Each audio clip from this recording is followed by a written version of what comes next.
সামনে যে রাসূল সেজদায় পরিণত হয়ে যাবে, রাসূল সেজদায় পরিণত হয়ে কাঁদতে কাঁদতে বলবে, হে আল্লাহ, তুমি আমার দেহটাকে 7টা ভাগ করো, আমার এই দেহটাকে 7টা টুকরা করো, আমার এই দেহটাকে এমন বড় করো, মানে এই 7টা টুকরা করে 7টা দুটোকে নিক্ষেপ করো, আর 7টা দুটোকে নিক্ষেপ করলে এমন বড় করবা যে একটা দুটোকে যারা একটা মাংস না ঢুকতে পারে।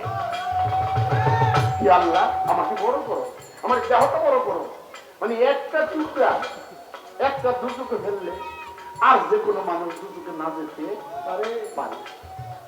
আমার আল্লাহ বলবে, হে দোস্ত, তুমি এত চিন্তিত কেন, তুমি এত চিন্তা করো কেন?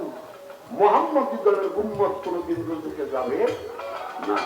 কি বলবে আমার আল্লাহ? বলবে মুহাম্মদী দলের উম্মত কোনদিন দুটোকে যাবে না। তবে কি সবাই